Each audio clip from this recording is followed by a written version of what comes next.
Assalamualaikum warahmatullahi wabarakatuh. Perkenalkan, nama saya Dewi Wijayanti dari Politeknik Elektronika Negeri Surabaya. Pada kali ini kita akan membahas belajar tentang basis data lanjut dengan materi Managing Subprogram. Tujuannya, setelah menyelesaikan pembelajaran ini, Anda diharapkan dapat menguasai materi meliputi membedakan antara sistem privilege dengan objek privilege, membedakan antara hak invoker dengan definer, mengidentifikasi tampilan pada data dictionary untuk mengatur objek yang disimpan, mendeskripsikan bagaimana mendebug subprogram dengan menggunakan DBMS output package. Required privilege atau hak akses yang diperlukan. Dalam sistem privilege terdapat create, alter, drop, execute, dan owner grants-nya terdapat execute dalam objek privilege.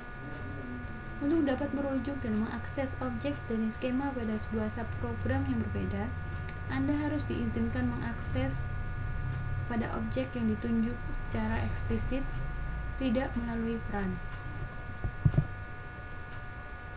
Granting access to data atau memberikan akses ke data. Prosedur execute dengan hak akses dari owner atau default. Using invoker's right atau menggunakan hak invoker. Dalam sintaknya seperti pada gambar berikut. Scott mengakses employee dan Scott membuat query tentang employee. Green juga mengakses employee.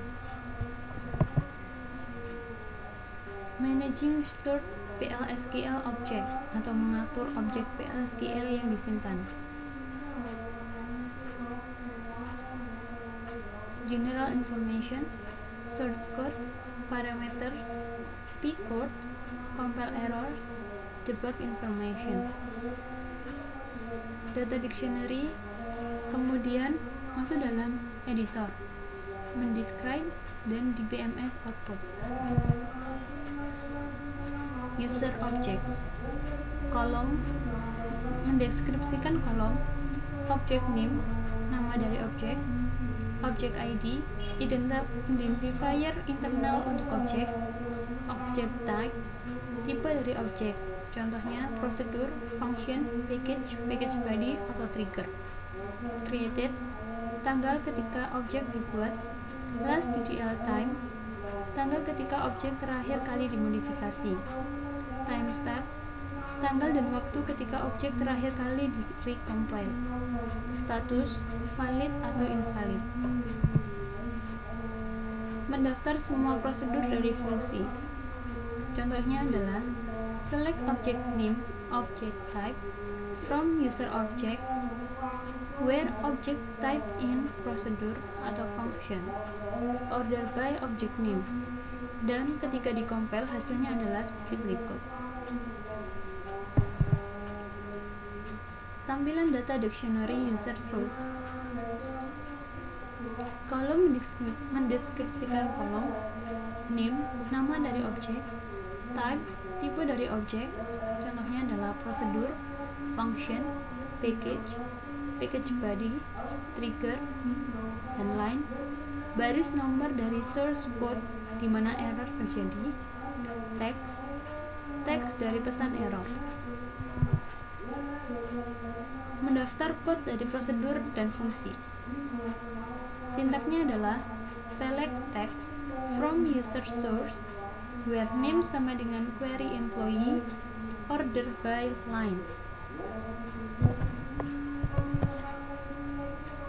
User errors, kolom untuk mendeskripsikan kolom, name, nama dari objek, type, tipe dari objek, sebagai contoh prosedur, function, package body, atau trigger. Sequence, urutan nomor untuk ordering, line, baris nomor dari source code di mana error terjadi, position, posisi pada line di mana error terjadi, teks dari pesan error. Mendeteksi kompilasi error.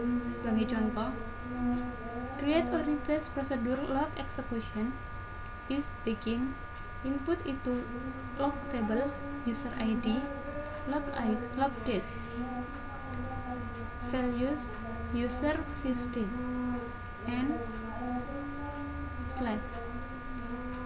Dalam sintaks di atas terdapat kesalahan sehingga saat dikompil terdapat pesan warning procedure created with compilation error.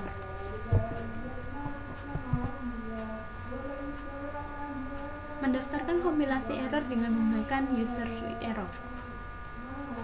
Sintaksnya adalah select line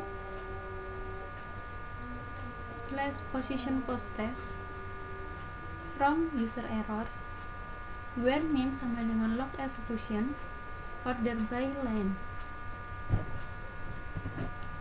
dan contohnya adalah PLSQL 00103 merupakan number dari user errors, dan contohnya banyak sekali. Mendaftarkan kompilasi error dengan menggunakan show error. Sintaksnya adalah show error procedure log execution. Error from procedure log execution. Describe pada ISQL+. Sintaksnya adalah describe query employee, describe add department, describe text, dan akan muncul seperti gambar di bawahnya. Mendebug unit program PLSQL. Package dari DBMS output. Mengakumulasi informasi ke dalam buffer. Mengizinkan pemanggilan informasi dari buffer. Memanggil autonomous procedure, sebagai contoh menulis output ke dalam log tabel. Software yang menggunakan DBMS debug adalah Procedure Builder, third party debugging software. Ringkasannya, misalnya code, user source code, compile pcode, dan compile errors itu adalah merupakan privilege. Dan green juga mengakses pada source code dibuatlah user source, dan saat dikompil terbuatlah user errors.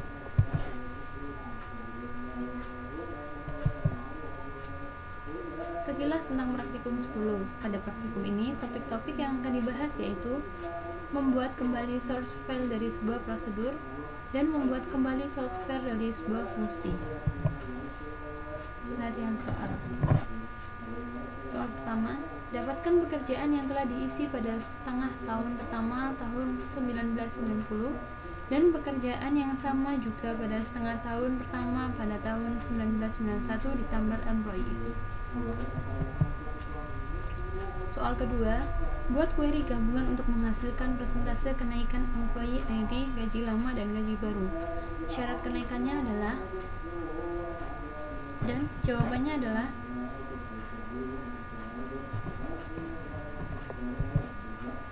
soal ketiga, buat query untuk menampilkan 3 teratas karyawan gaji tertinggi. Tampilkan nama akhir dan gajinya. Soal keempat, buat query untuk menampilkan employee ID dan nama terakhir dari karyawan yang bekerja di California dan Boston. Jawabannya adalah select no A name from employee E, department D, where D department number sama dengan D department number, and log D log sama dengan California or D log sama dengan Boston. Dan hasilnya adalah 14 row selected. 5. Buat query untuk menampilkan job ID di mana gaji maksimum dari pekerjaan itu di atas setengah gaji maksimum seluruh perusahaan.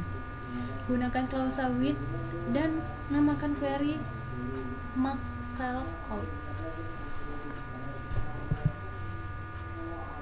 Soal ke-6, buat query untuk menampilkan karyawan yang mendapatkan gaji lebih tinggi dari semua gaji sales manager. Job ID sama dengan saman, menurut urutkan dari tinggi ke rendah. Jawabannya adalah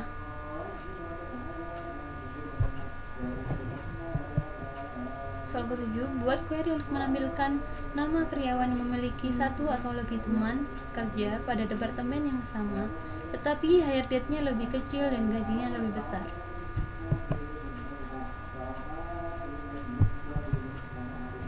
Soal ke-8, buat query untuk menampilkan nama departemen di mana total gajinya di atas 1/8 dari total gaji seluruh departemen. Gunakan klausa with dan urutkan dari yang tertinggi.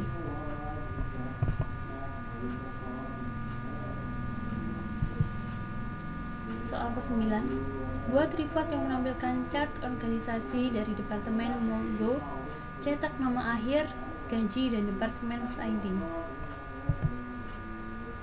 Soal ke-10, buat report yang menampilkan hierarki manajemen dimulai dari karyawan yang nama terakhirnya core chart, cetak nama karyawan, manajer ID, dan departemen ID. Terima kasih, ini saja yang dapat saya sampaikan. Kurang lebihnya mohon maaf. Wassalamualaikum warahmatullahi wabarakatuh.